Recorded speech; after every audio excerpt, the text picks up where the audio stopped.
آج ہمارے لوگ کہتے ہیں یار انویسٹمنٹ کرنی چاہیے موقع پر ہیں، پیسے لگانے چاہیے صحیح آئٹم پر، جدھر نفع ملے چھوڑنا نہیں چاہیے، صحیح ڈیسیشن لوگے تو جناب نفع ملے گا۔ اللہ اکبر، خدا کی قسم، دنیا بھر کے مالداروں کی دولت ایک طرف اور صدیق اکبر رضی اللہ تعالیٰ کا ڈیسیشن ایک طرف، آپ جاتے امیہ بن خلف کے پاس، بولتے اس غلام کی کیا قیمت لوگے ہیں؟ یہ غلام مجھے دے دو، بہت مارتا تھا نا، یہ بتاؤ یہ غلام کتنے کا مجھے دو گے؟ وہ امیہ کہتا ہے میں مثال دے رہا ہوں آج کے دور کے حساب سے 10,000 روپوں کا دوں گا۔ کہا ٹھیک ہے 10,000 میں ڈن ہوا۔ کہتا نہیں 20,000 میں دوں گا۔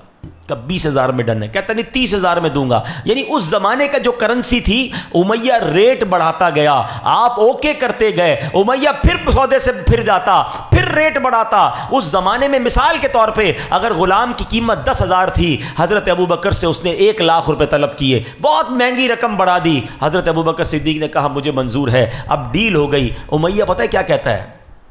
کہتا ہے اے ابو بکر، تمہارے تو میں نے بزنس کے بڑے چرچے سنے ہیں، تم تو بڑے بڑے ماہر بزنس مین ہو، اتنا مہنگا غلام تم نے خرید لیا؟ آئے ہائے، سنو حضرت ابو بکر کا جملہ، کہتے تم اس کی قیمت کیا جانو امیہ، تم اس سے زیادہ مانگتے، میں اس سے زیادہ تمہیں رقم دیتا۔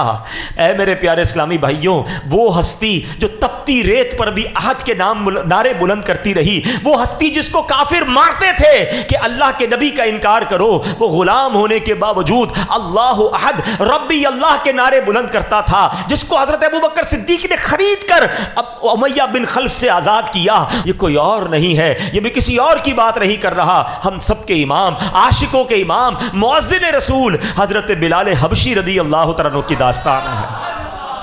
اللہ اکبر، یہ وہ لوگ تھے جو ایمان لانے کی جنہوں نے قیمت دی ہے۔ ٹرائی ٹو انڈرسٹینڈ، سمجھو۔ یا میرے بچوں جو نوجوان بیٹھے ہو نا، ہمیں تو پتہ ہی نہیں ایمان کیسے لایا جاتا ہے۔ میں اور آپ اللہ کا جتنا شکر ادا کرے کم ہے کہ ہم مسلمان گھرانے میں پیدا ہوئے، ہمارے ماں باپ مسلمان، ہماری اور آپ کے کانوں نے پہلی آواز جو سنی ہے وہ اللہ اکبر سنی ہے۔ اور ایک وہ لوگ تھے جب اللہ اکبر کہتے تھے تو مارتے تھے، نماز پڑھتے تھے تو مارتے تھے، کعبہ سامنے تھا طواف کرنے پر مارتے تھے، لہو لہان کر دیتے تھے۔ صحابہ کرام کو بڑا ستایا گیا پیارے اسلامی بھائیوں، چٹائیوں میں باندھ کر دھونی دی گئی ہے، دھوئیں میں دم گھٹایا گیا، ڈبکیاں دیتے تھے، مگر ایسا لگتا تھا کہ جان چلی گئی پھر چھوڑتے تھے۔ ذرا سوچئے میرے پیارے اسلامی بھائیوں، یہ کیسی داستان ہے۔